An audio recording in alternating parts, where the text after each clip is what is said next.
This is Wycombe Sound. Hello everyone, you're listening to The Art Show on 106.6 FM at Wycombe Sound. I'm your host, Dane Cobain.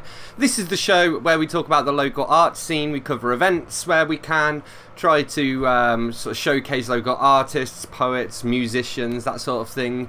If you are yourself involved in the local art scene, then don't hesitate to reach out to me with any news, etc. on dane.cobain@wycombesound.org.uk. That's dane.cobain @wycombesound.org.uk.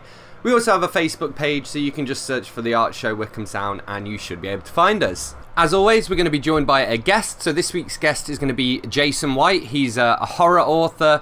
He has a podcast that he runs as well. I think it's called Darkness Dwells. And he has a booktube channel where he talks about books. He's got a book called The Haunted Country, which I've actually worked with him as his editor on, and hopefully that will be released soon, so definitely keep your eyes peeled for that. And we'll be chatting to him a little bit later on about creativity, etc, etc. So before we get too far into the show, I think the main news from my end has been we've been hard at work at Wycombe Art Centre putting on our lockdown exhibition. It's creativity during a pandemic, and we have about 2-3 dozen local artists all on display there. And we've had some outdoor live music on the Saturdays, a little bottle bar and that kind of thing. So I helped with those guys to sort of set up the exhibition, and I've been running the bar there as well, and it's been a lot of fun. It's now all over, unfortunately, but if you follow Wycombe Art Centre on social media, I mean, we're on Facebook, Twitter, Instagram, etc, etc. We're going to have some sort of roundup videos by a guy called Carl Tilley, who runs Tilley Photography, and he's also doing this video for us. We've got a few different time lapses. We've got sort of a replica of the spoken word corner that we had as well. So all of this fun stuff to check out if you did miss the exhibition. So check out Wycombe Art Centre for all that stuff. So some of you may remember that a couple of weeks ago the guest on the show was Isabel Kenyon. She's a poet based in Manchester. She also runs a small not-for-profit press called Fly on the Wall Poetry Press. And they have a YouTube channel just called Fly on the Wall Press, which I recommend you checking out, and they have some great stuff on there, including some spoken word. So I spotted this one, I really enjoyed it. It's Fish, Chips, Bread and Butter and a Cigarette, performed by Martin Gray. So I thought I'd play that in this week's show. There's a little bit of a quote here as well. So this is a quote by Dominic Berry, who was the winner of the Saboteur 2020 Best Spoken Word Artist. And he said, "If there is one central force which pulses through the words of Martin's work, it is love. In spite of life's letdowns and losses, love is discovered and cherished on a rite of passage from a grubby nightclub and teenage dreams to handling the daily bewilderments of attempting this thing called adulthood. Get ready for love as big as any astronaut's favourite planet. There is enough love between these pages to start a revolution. These stanzas brim with love for the melody of lyrical language, subtle internal rhyme and imaginative wordplay. This book also enthusiastically explores boy meets girl love, without saccharine or cliché, but with genuine openness at the awkwardness and potential highs of trying to navigate an optimistic heart. On top of all of this, you'll be subjected to some very important questions, such as, does anyone like their kneecaps? And is it okay to dunk a custard cream? The answer to the latter is no. A relatable, hope-raising read for both the realist and romantic. So yeah, this is Fish, Chips, Bread and Butter and a Cigarette by Martin Gray. The bus went twice a week back then. A return ticket to Hollywood from a stop by the village well long since succumbed to a housing development that seemed so modern at the time. Chippy often got him telling me stories from his youth. Bold and retold memories, deep fried in my hungry naivety. Him and his friends, they'd wait for ages sometimes. They had to get to the bus stop early, stare down the road in the hope it hadn't passed already, and if they were lucky, they'd catch the coal merchant's bored horse skulking off alone again, or the rag and bone men looking for a bargain. Far cry from the far-flung cinematic worlds of sharp suits and femme fatales awaiting them after the town centre chippy. A fortnightly tale of its little speciality of fish, chips, bread and butter, and a cigarette. In my still warm fish, I'd taste his way back when, as if the crunch of teeth on batter could take us back to the bus again, where the bright-eyed stars of an old man's tale made him 15 again. Is it all unveiled?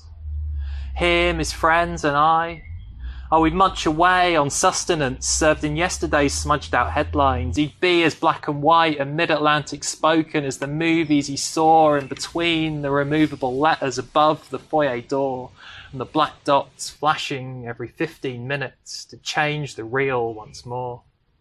I'd ask him all the questions I never thought to ask him at the time, with both our lives ahead of us, instead of only mine, over fish, chips, bread and butter, and a cigarette. His factory working, water fetching, vegetable picking ways, Sundays to Fridays, alternate Saturdays left him just enough for the bus, food and matinees. But still less than the pocket money not paying for my still warm fish, served in paper so plain it became the canvas for stories lost between then and those days. My still warm chips, the B feature to a bit of time with the him I never knew. 'Cause even with the world at our fingertips, we can't access a place where no history exists, and without those stories I would never understand the younger days of the elderly man who'd buy me still warm fish and chips all those years ago, when he ate before movies with pre-war naivety, unaware that smoking causes cancer or that some would soon be conscripted forever. From fish, chips, bread and butter, and a cigarette. So that was Fish, Chips, Bread and Butter and a Cigarette, some spoken word poetry by Martin Gray. You're listening to The Art Show on Wycombe Sound 106.6 FM. I'm your host, Dane Cobain.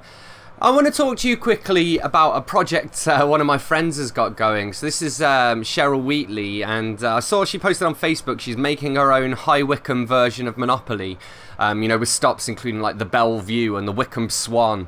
And I thought I'd put that out to you guys for any ideas that you have of places in High Wycombe that you think really need to be included on this Monopoly board, and also any chance or community chess card ideas you have. So like, I don't know, you bought a pint at Wycombe Arts Centre, pay the banker £5. I don't know. This is why I need your help. I'm not good at this kind of stuff. Actually, Cheryl's got most of it done, but I definitely think there's still room for suggestions. And let me know as well whether you'd be interested in like buying or playing it, because I definitely would. I might like see if she plans to put it into production, because I think there are like websites that you can go to where you can have your own custom made Monopoly board done and stuff, so that's kind of cool. So yeah, let me know over on Facebook. If you just search for The Art Show Wycombe Sound, you should be able to find us.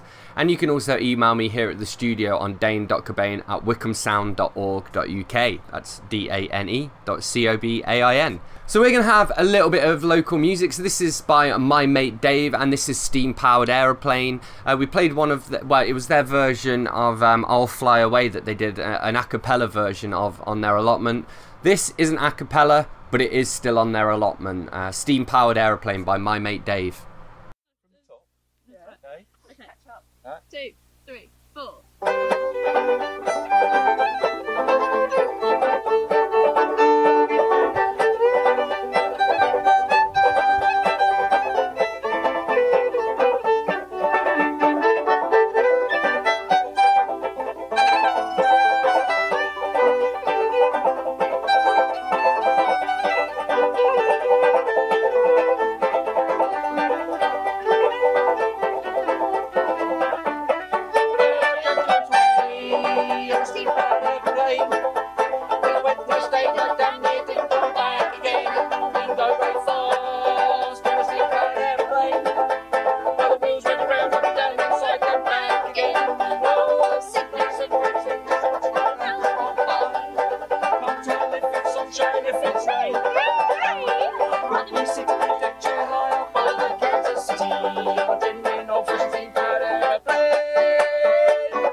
Love music. Love talk. Love Wycombe Sound.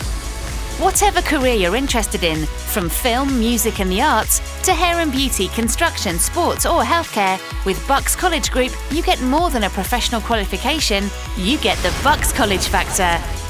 At our Aylesbury, Wycombe and Amersham campuses, you'll benefit from state-of-the-art facilities, with expert tuition and real industry experience. Something that top employers and universities are crying out for. Bucks College Factor. Search Bucks College Group. From the 1st of April, your new Buckinghamshire Council will replace the existing county and district councils and continue to deliver all the services you are used to. Visit buckinghamshire.gov.uk. Saturday nights from 8 p.m. till 10 p.m. Live in Studio 2 from the centre of High Wycombe. It's Kev Kinch in the house. It's Saturday night. This is Kev Kinch in the house. Right, it's Saturday night. Let's do this. Turn it up! Hi, this is Kev Kinch, and I will be playing you the very best in house and dance music on your local radio station, Wycombe Sound, from 8 p.m. this Saturday night. I'll also be playing the very best reworks of those favourite old school tunes. So that's this Saturday from 8 p.m. Turn up the volume. Oh, and mind your bass bins, by the way. With Kev Kinch, your Saturday night soundtrack is sorted. This is a journey into sound. The music just turns me on. This is Wycombe Sound. Don't wanna get up, need a lazy day, but it's the same grind, the same old paper chase, work until you're dead. Get the angels to save you a space. Got work and had a shower, tell the boss I'll be late. He don't pay me enough anyways, it feels all I do is complain. If I look closer, maybe I could be content. Bills and rent have me stressed. If I get a bonus, they cut the check, then I'm back to square one. I didn't consent to being an adult, but time got involved. I spent most of my life trying to find the remote. There's been highs and lows, I ask why I won't let the past go. So much on my mind, I forgot the passcode. It's been a long time on this dark road. I can throw my problems to the sea, I can't cope. I throw some seeds in hope the plants grow. Here's the hope in life will pass slow. 24/7, so much stuff weighs on my mind. It's got me spinning round like 365. I feel sick on this carousel, get me off the ride. The clock is ticking and I ain't got much time. 24/7, so much stuff weighs on my mind. It's got me spinning round like 365. I feel sick on this carousel, get me off the ride. The clock is ticking and I ain't got much time. Round and round we go in circles, blue skies they turn to purple. I won't be in by curfew, no. Round and round we go in circles, blue skies they turn to purple. I won't be in by curfew, no.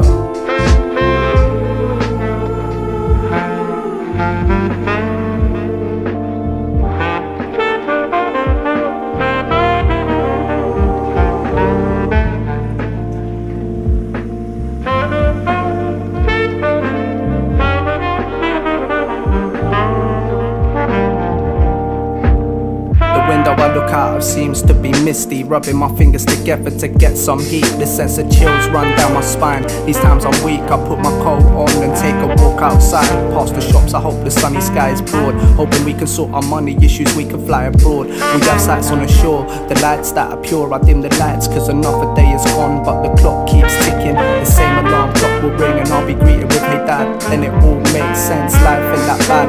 The missus she ain't that bad, the cash in the bank it's not all that. The glitz and the glam, you can have that back. I moan most days about work, but I'm a firm believer that we all have to earn. And until that same cycle has its last turn, that's the life we lead, that's the lesson that we learn. That's the lesson that we learn. That's the lesson that we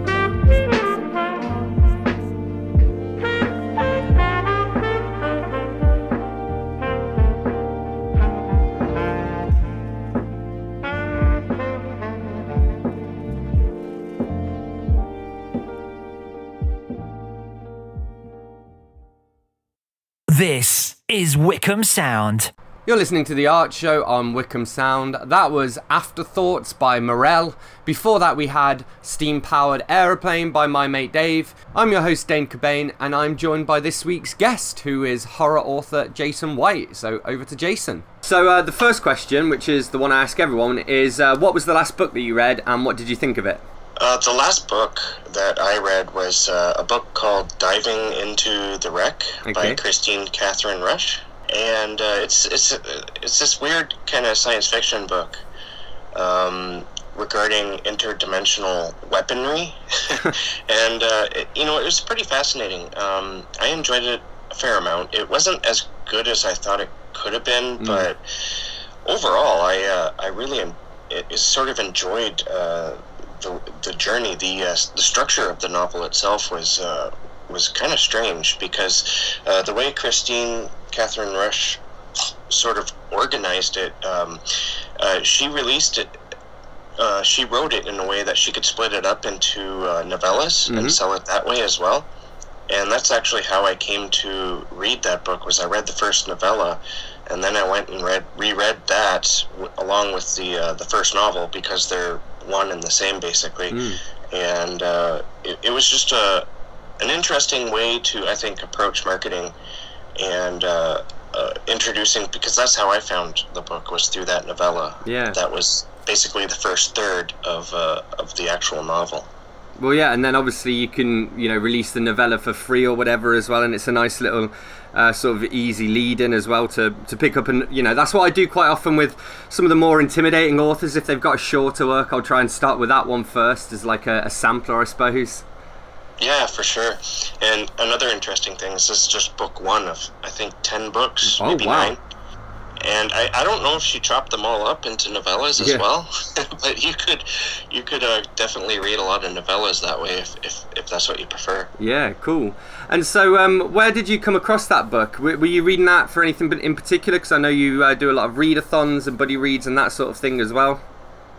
No, to be honest, I read the novella a couple of years ago, and I really enjoyed it. I don't remember how I came across it, though. I think maybe I was listening to a podcast where she was a guest, and that's how I was introduced to it. And so I went and hunted down her work and checked it out that way. Cool. And you've got a podcast yourself, right? Darkness Dwells.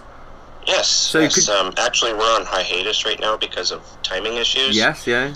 But yeah, I did that podcast for about 4 years. And we talked to a lot of horror writers on that. That was a lot of fun. So who were some of the authors that you chatted to from that? We actually talked to Ramsey Campbell. That's one of my favorites. We talked to him for about a half hour. That was an awesome interview. We've talked to Laird Barron, a lot of indie authors too, not just like the bigger names. We didn't get to everybody I wanted to. My mind's drawing a blank on all the guests we've had. But yeah, we've talked to a lot of people that I admire, so that was a really awesome opportunity to delve into. And I honestly encourage people to start up either a YouTube channel or a podcast, because authors are generally eager to talk to people to get their the word out on their books. So it's a great way to meet new people and talk about the things that you love. For sure. And I think like from a writer's point of view as well, because that's how basically how I got my first book deal was through my old book blog. And there was a particular publisher who I'd read a few of their different authors, and I'd really enjoyed all of their different stuff that they'd sent over. And they reached out to me just to say, we're opening for submission soon. We wondered if you'd, want to cover that on your site. And so I just sort of reached out to them, submitted, and because we already knew each other and we had this working relationship, sort of things went off from there. And I think that's definitely true in like the writing world. It's who can make a big difference. For sure. Definitely, I totally agree with that. It did open opportunities for me as well, just not publishing ones necessarily. Actually, that's not entirely true. It did open up a short story avenue for me, because we had a publisher, Crystal Lake Publishing, sponsor the show for a long time. And I submitted work to them all the time, and they always rejected it. But they did accept one, and I might not have been aware of them had it not been for the show. Cool. I mean, that's to me actually that shows a bit of integrity as well, though, because they could have just been like, oh we'd better accept everything this guy sends us because we're working with him, but they They still showed I don't know, some editorial judgment there. I mean, it's funny because I've been reading a lot of Isaac Asimov short stories recently, and he has like little introductions to them where he sort of gives the context as well. And it's amazing, you know, some of the stories that he wrote that were like rejected for whatever reason, and they're like masterpieces as well. So I think it's I don't know, everyone's kind of, you have to get used to rejection, I think, don't you? Oh, for sure. I mean, you got to also remember that it comes down to the editor's taste. Exactly, too. yeah. You might have like a really, really great story, but if the editor doesn't like it for whatever reason, it's not their niche, so to speak, they're going to reject it. It's not. It could also just be not the vision they have for whatever anthology or magazine that they're putting out. Yeah, it might be just off slightly. Sometimes a lot of these editors, they're like exactly spot on to what they want. Yeah, for sure. So one thing I want to ask you about is, obviously you're a big indie horror reader, and in particular you've done a few things around women in horror recently. So I wondered if you could tell us like a few of the things that you've done to raise awareness of women in horror, and also just some of your favourite sort of female horror authors, especially if you've got some indie recommendations.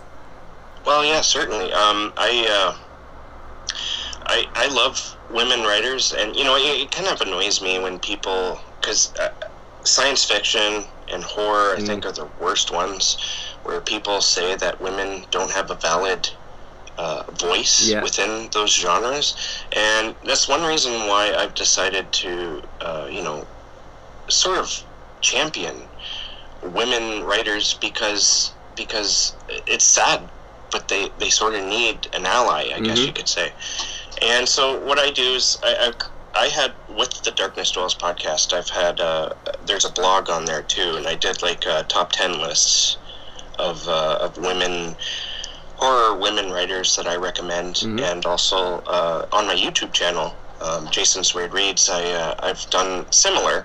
I haven't done one in a while. I should probably reboot that, because there's been some women that I've read recently that have really impressed me, and so yeah, it's just basically putting the word out. But you can't just have top 10 lists of women and women only. It's good if you mix, like if you have like, to say, a top 10 list of majority of women, but you also have like your Stephen Kings and Dean Koontzes on there, the big names, and you mix it up, because that's what's really going to draw people. And also, you know, it does maybe come across as what's the word I'm looking for?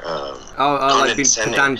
It's almost condescending in a sense, because you're just segregating the women. Yeah. But and so the reason why I bring that up, because I've had people mention that before, that, you know, why would you just create women? I mean, because it just points to that too much, you know what I mean? So it's a good idea to have lists, if you're going to do top 10 lists, with you know, with both male and female horror writers. And as to some of my favorites, I really like Mercedes Yardley.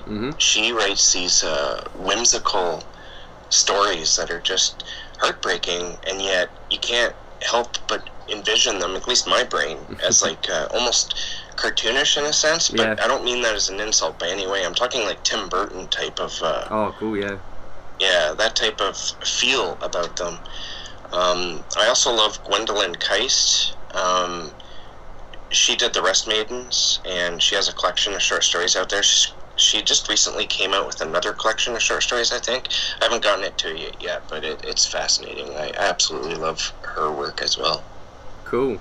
It's funny that that sort of discussion there about, you know, women in horror. I think it's an interesting one, and one that does need to be had, I think, because there's definitely, especially I think historically, been an imbalance. So it's interesting, because when I look at indie horror writers now, I actually think it looks fairly balanced to me. I mean, it may just be, you know, me having male privilege or whatever, but I think certainly when you look to the past, it's like definitely been underserved. And a lot of people will point to, you know, your Shirley Jacksons or whatever, and it's like when people you know, people point to Ursula K. Le Guin for science fiction, for example, but it's almost like the exception that proves the rule, where there might be one or two successful female writers in the field, but then there are like 100 men or whatever. It's exactly, so yeah, I think it's I don't know, I think we've still got a way to go there for sure.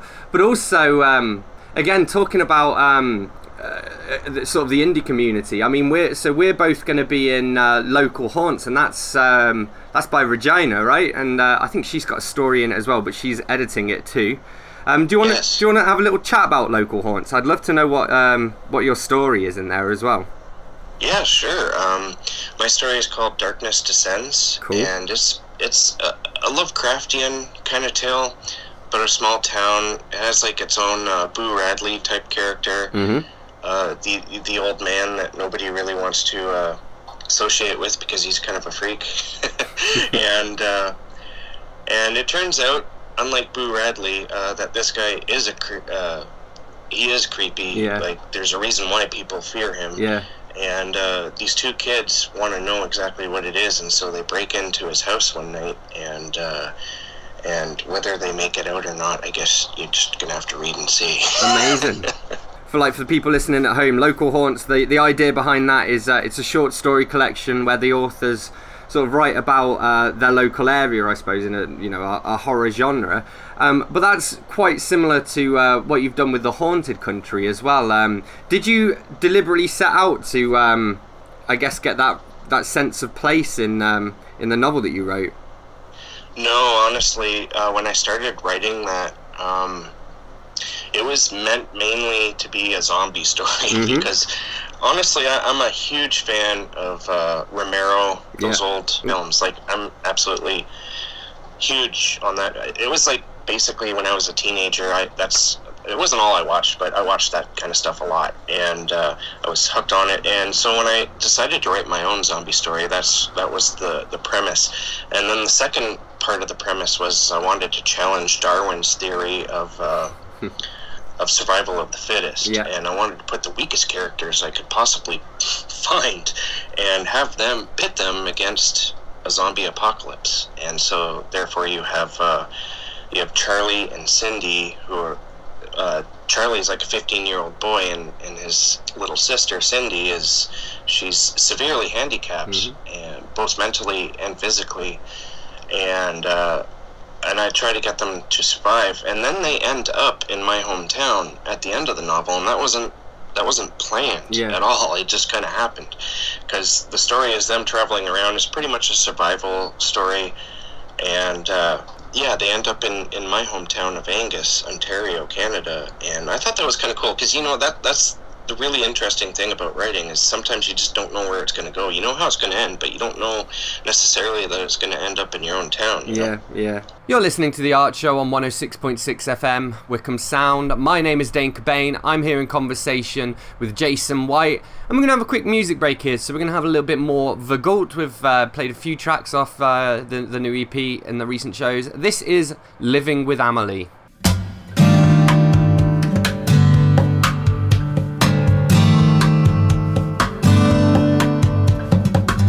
Silly me, I still falter, walking in shoes a good few numbers too small. A happy path, yes, I falter, but I won't fall. You're sweet enough to care about the nearest match, cast aside on a walkway, picked up dried, ignited with blinding energy. I think that I should thank you for the courtesy. I love your dreams so crazy high. We know we'll fall, we'll know we've tried. I love your schemes to cheat what's due. Our humble duty's beauty. I love you.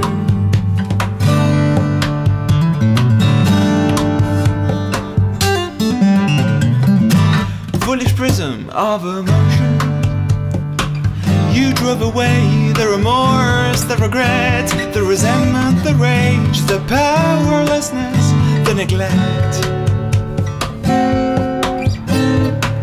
Do you think we'll pay for it all one day, or it's given forever, or found as it may? If so, seeing so many in need, let's give it away. With music, art and beauty, let's let's lead them all astray. I love your dreams so crazy high. We know we'll fall, we'll know we've tried. I love your schemes to cheat what's due. Our humble duty's beauty. I love you.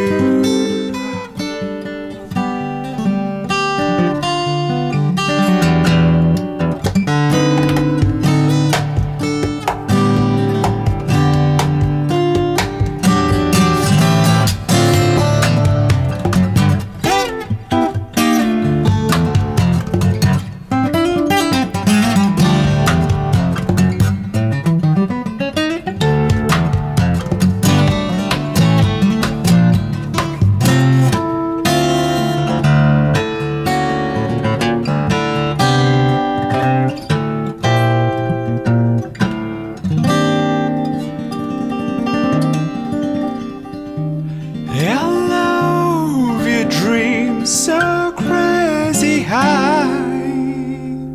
We'll know, for we'll know we've tried. I love your schemes to cheat what's due. Our humble duty's beauty. Humble duty's beauty. Humble duty's beauty. Humble duty's beauty. I love you. This is Wycombe Sound. You're listening to The Art Show on 106.6 FM Wycombe Sound. That was Living with Amelie by The Ghoul. I'm your host Dane Cobain, and I'm here in conversation with horror author Jason White. I think as well that actually lends itself to some really quite unique imagery, because I mean, one that sort of sticks with me from reading it is like just blood in the snow. That's kind of, that's what the story is basically, you know? Yeah, this you know, blood in the snow is kind of like just that imagery right there is pretty much what this novel is. Yeah. It's at least the way I view it, it's a very angry book, and it's angry against humanity itself, because you know, a lot of people, when you meet people, they're generally good, yeah, for the most part, right? But you always come across that one jerk, so to speak, and when jerks tend to spread their meanness and cruelty to the people who might not otherwise be that. Yeah. And that's sort of another idea I explored in this book, is how certain people who take their leadership that they've either found or been promoted to and abuse it. And you know, so there's also that idea of power corrupts. Definitely power corrupts, and and also power makes some people do some terrible things. But yeah, the story itself is pretty violent. It pretty much skips from one violent scene to the next, I think, and that was the one joy of writing it too, is just how much, you know, the situations I could put these three, because there's a third character. Obviously, Cindy and Charlie, they need a caretaker, so to speak, right? Do you think when you wrote it, because obviously a lot of it's from Charlie's point of view, and as you say, it's quite pessimistic and quite bleak, but do you think there's hope in it as well? Yeah, actually, although the ending itself is quite dark, I think that there is a ray of hope at the end of the book. And I'm not going to go into as to why, because it would spoil everything. But yeah, I think there is some hope, because I go into the whole, you know, humanity is awful idea, and that's pretty much what the book is focused on. But it sort of ends with that ray of light that it's not all bad. There are some good people out there. Yeah, which almost actually kind of reflects the times we're living in, doesn't it? Where it's like there's all this bad stuff happening, but at the same time there are, every now and then you see something in the news or whatever, and you're like, maybe it's not all that bad after all, even if it's just a kitten video or something, you know? Yeah. Or people who form a human chain to go rescue a dog that's stuck in a river. Yeah, things like that, exactly. Yeah. So what would you say, what is it about horror that attracts you to it? Honestly, I think it's that whole idea of good versus evil, in a sense. I like creating morally gray characters, but my idea of good versus evil is fighting the darkness that's within us all. Yeah. And I think that there is a lot of darkness out there, and we tend to not address it because it's too scary, and that's why horror has a lot of people who don't like it. You know what I mean? Yeah. Because people don't want to look at that side of humanity. They want to see the log that's on the forest. They don't want to lift that log and see the worms beneath. Yeah, yeah. And that's what I want to do. I want to lift that log and I want to inspect the worms, even if they disturb me, those worms. But you know, I still want to see them. Yeah. I like that, because it's like, I don't know, it's like, if it's there, I want to see it. I want to see the good and the bad, you know? Yes, exactly. In some ways, maybe horror's a bit like, as you say, the good and evil, and like yin and yang. Maybe horror can kind of balance off, I don't know, more comedic works or romance or something like that, you know? And so that there's always the two sort of opposite sides. Oh, for sure. I'm a big fan, actually, of comedy that sort of makes fun of our society by only focusing on the positive. Yeah. And one story that comes to mind is L.A. Story. Have you ever seen that movie? No, I haven't. No, I'll have to look it up. It has Steve Martin in it. I believe he wrote it and directed it. I could be wrong on that. But yeah, it's basically, he's just making fun of L.A., and how everyone just focuses on surface things, and nothing is ever deeper than that. And it's just you can, I guess, if you go into it with that mindset, you'll be able to pick out all those little details. It's a pretty ridiculous film, but I love it. Oh, amazing. Yeah, sounds good. Cool. So a couple more questions. I want to ask you a bit more about your writing. How long have you been writing, and sort of where did you get your start? I started writing in the early aughts. I started writing short stories mostly, and then I fairly quickly moved on to writing some really awful novels. And I did that for like 5 or 10 years without much success. It was mostly just me coming home from work and writing. And, you know, I'm thankful for those times, because that's where I really learned how to do it, basically. I didn't submit too often during those times, and then I did start submitting, and I got some stories accepted here and there. And I ran into some issues with publishers, especially in regards to the haunted country. That's really turned me off traditional publishing, and so I'm sort of moving into the idea of indie publishing, or publishing it myself.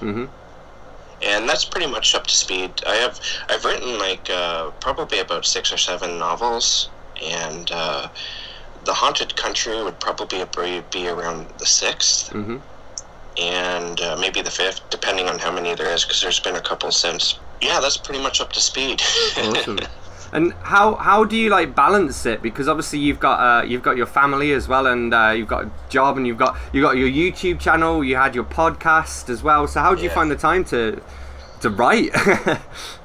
That's a really good question. I used to have a lot more time to write, and then my son came along, and the job I have now, I work really odd and long hours, and so that pretty much killed the daily writing, and sometimes I would go for like a year without writing much at all, maybe a short story or two.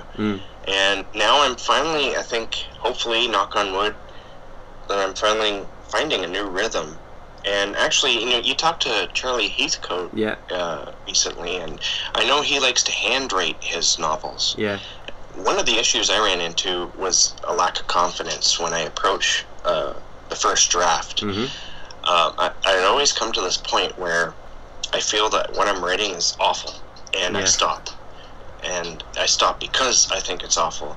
And I find that if you handwrite first, so far anyway, it takes that inner editor out. And I don't know why it does that, but it's not, that inner editor's not on my shoulder as much anymore, you know what I mean? Saying, this sucks, stop.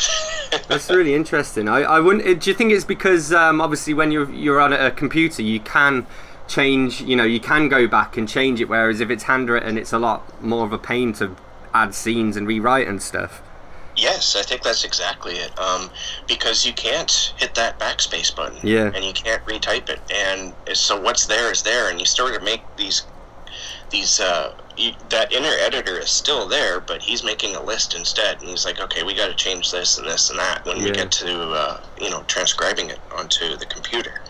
It's really interesting because my process, I think for my first few books I handwrote them. So No Rest for the Wicked and Formerly, they were both handwritten, and before that there are some again, same as you, I've got some unpublished ones that I wrote back in the day that were all handwritten as well. And then basically I realised it takes so long, just because handwriting by itself is a bit slower than typing for me, and then actually then you have to type it up afterwards, and then you still go and do the edits and stuff. Having said that, I have noticed that I write differently depending upon what I'm doing. So and I think it's because handwriting's a little bit slower, I actually have, it gives me more of an opportunity to think ahead to the rest of the sentence and the sentence after and that sort of thing. So I think when I write at a computer, it's almost more stream of consciousness, whereas I think it's almost a little bit more refined when I handwrite. I totally agree with that. So far I'm really enjoying the process. I haven't actually completed anything with the handwriting part yet, but so I'm like working on a novella right now, and I'm hoping, like, so far the journey with that has been pretty interesting because of all these aspects that we're talking about here. It's been completely different than writing on the computer, and so I'm hoping honestly that this is an approach that I'll keep. Well, also the good thing about handwriting as well is you can actually, you can take your novel around with you or whatever. So I don't know, you're picking your kid up from school and you're waiting in the car, you can sit there in the driving seat for 10 minutes and jot away, For sure. That was another reason why I did that, because I've tried doing it on the cell phone. And sometimes what you've done on the cell phone doesn't link, especially when using Microsoft Word. I don't know what it is about Overdrive, but it doesn't always link, and it's frustrating. I don't know if I'm just got something that's not synced up properly or what, but I'd go to my laptop expecting to find what I'd written last night at work, and it's not there. The software gremlins. And it's gone, and it's like, well, where did it go? So that's another reason why I stopped writing at least the first draft, because it was just too frustrating. Cool. And just one last question to end on. Where can people follow you and find out more from you? Yeah, well, the place where I keep up mostly is probably my YouTube channel. So if you go to YouTube and do a search for Jason's Weird Reads, you will find me there. And also on Twitter, you can find me there. I'm mostly active there as well. My handle for that is Jason_White74. Cool. Oh, and when are you hoping to have The Haunted Country out? And have you decided upon a new or a final name for it?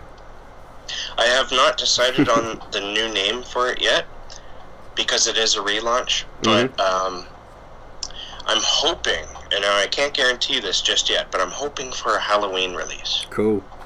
I'm trying to do the same with my book as well, and it's it's. Is that meat? Is that meat? I'm hoping to, but I don't know. I might have put myself under too much pressure.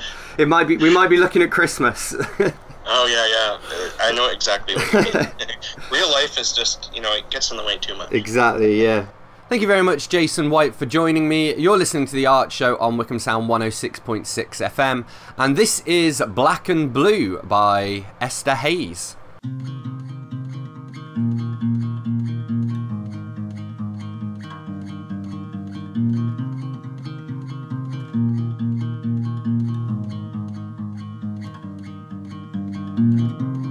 How do you hide a bruise when it's under your skin but constantly pushing through? Please tell me, how do you close off your heart when it's been beaten and torn apart? When is the time right to say I'm through? There's no point crying, there's nothing to do. Like a mirror shattered, I no longer have a clear view of you.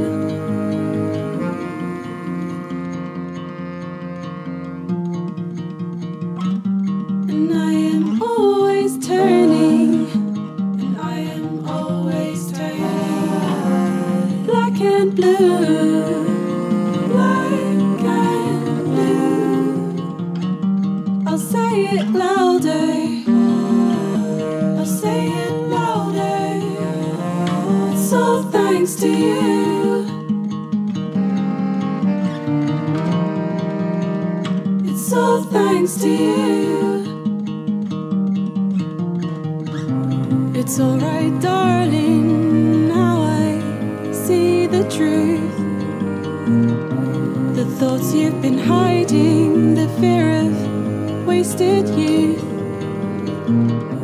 I want you to know that I see the strain in your smiles.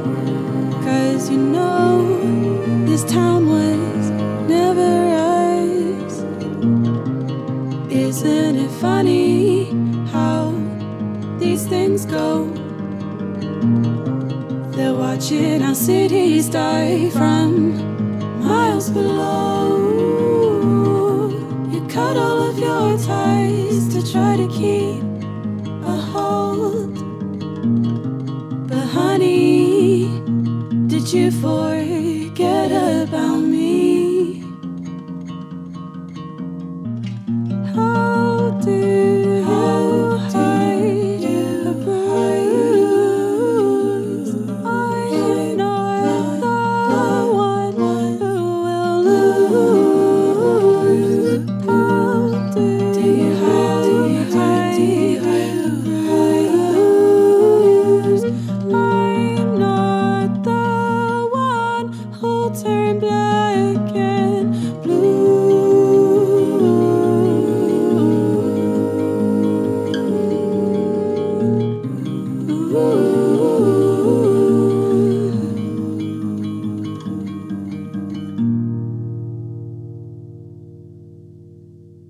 Love music, love talk, love Wycombe Sound. From the 1st of April, your new Buckinghamshire Council will replace the existing county and district councils and continue to deliver all the services you are used to. Visit buckinghamshire.gov.uk. We understand that everyday life is going to become challenging over the next few weeks and months, but we want to reassure you that the Wycombe Sound team are here to inspire and entertain you with local, relevant programmes and information.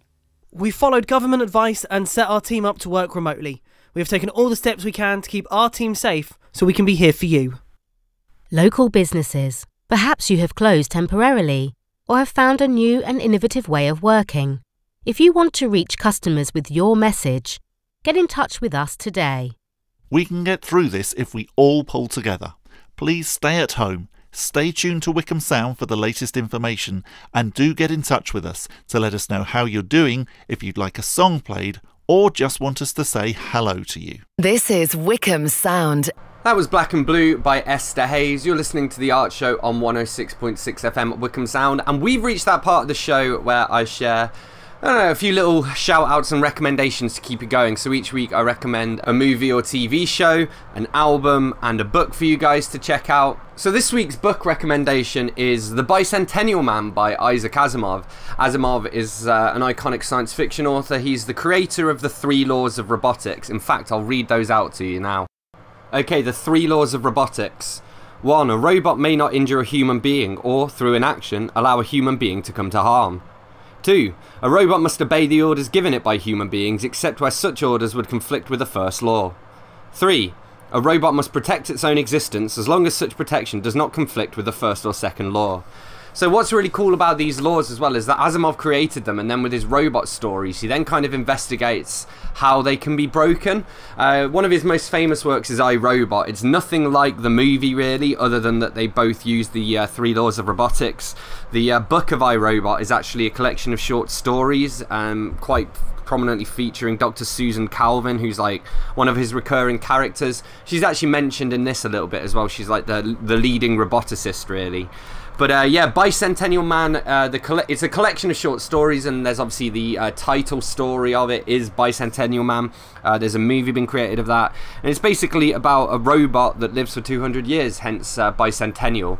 And he becomes like more and more human, I guess, slowly over time. There's actually a full-length novel version of it as well that, I mean, technically it's credited as Asimov co-writing it, but basically I think it was Robert Silverberg he co-wrote it with, and basically Silverberg just wrote the whole thing based on the Asimov short story, because this was when Asimov was unfortunately on his way out. But yeah, Asimov's stories are always great because they always make me think quite a lot about like philosophy and what it means to be human, and you know, how technology affects us as a species and a society. So there's always some really cool stuff to sort of read there, and I think his work's still as relevant as ever. Plus, with these short story collections, he also writes essays to like introduce each one, so you get a little bit extra context of like how the story came about, you know, maybe who suggested the idea. Quite often you get a little bit of the publication history as well. So yeah, there's a lot there, and if you're like quite a, you know, I wouldn't say serious Asimov fan, because I don't think I'm a serious Asimov fan, but if you've read like a half dozen of his books or whatever, you start to really enjoy those intro essays, because you just get to see a little bit more behind the scenes of how he creates stuff.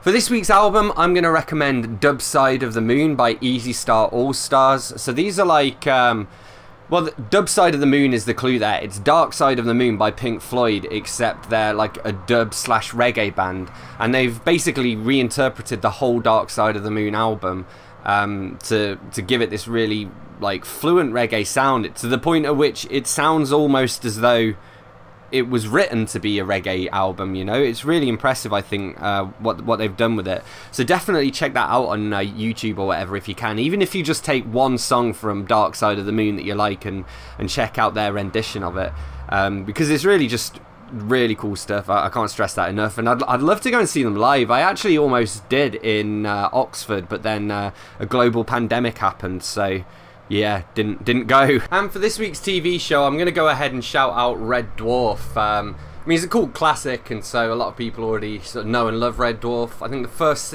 8 seasons are on Netflix, so I've been watching those a lot just to sort of drop off to sleep.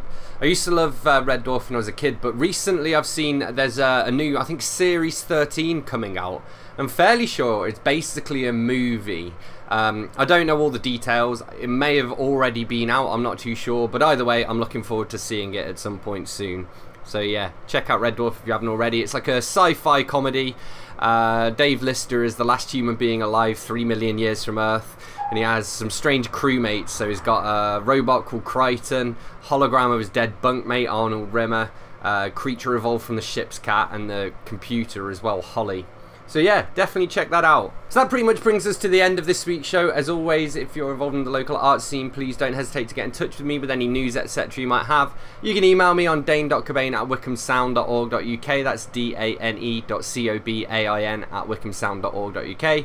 We've also got a Facebook page, so you can just search The Art Show Wycombe Sound and you should be able to find us. If you missed the show, we are repeated on Monday nights on Wycombe Sound, I think about 10 PM, and you can also catch up with us on Spotify, iTunes, and your sort of podcast player of choice. We put all the episodes out on there after they've aired as well.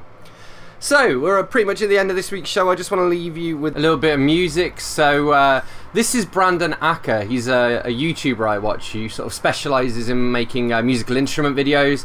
And because he reached 200,000 subscribers, he did a special video, a cover of the Grateful Dead on period instruments.